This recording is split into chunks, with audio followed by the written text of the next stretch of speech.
多謝周星馳啊！我話多謝佢，呢一行係綜藝性嘅嘢，冇話邊個冇咗所有下邊啲人，周星馳一個人可以拍戲咩？係互相噶嘛。我拍陳真霍嘅，周星馳都企咗我後邊啊！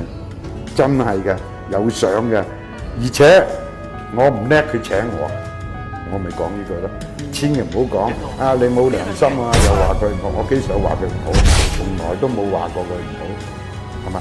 好多時啲記者問我你對周星馳嘅態度點啊？你對佢點，我咪對佢點。我永遠都冇講過一句唔好，只不過有陣時谷氣就講兩句。我咁辛苦賺到嘅錢，咁都爭我錢。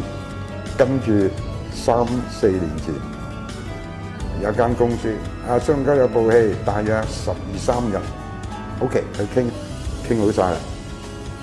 邊位做導演啊？周星馳，我話我唔簽啦，簽咗啦，蘇龍哥你做咩唔簽啊？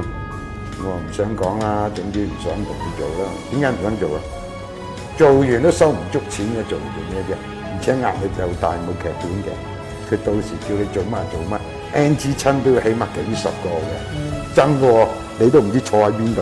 佢就係講再嚟啊，7、8個之後最好咁。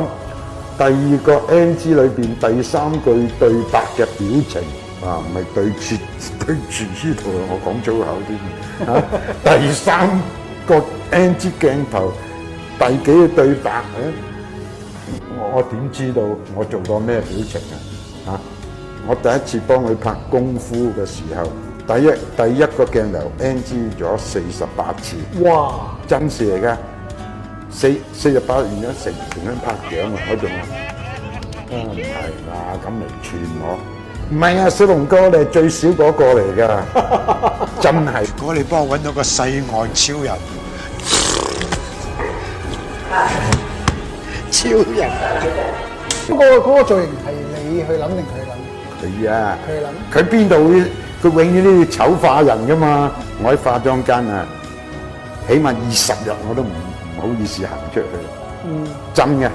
即係佢係剃光咗你個頭，要一執咗入我本來呢啲頭髮，再俾佢整，真係自己都唔好意思啊！結果俾咗幾多錢？50萬，俾咗50萬。其實中間仲有好多個鐘錢嘅，因為我哋每日10個鐘頭啫嘛。係啊，6點鐘咩？你通告拍到晚上，日日都係12或者1點。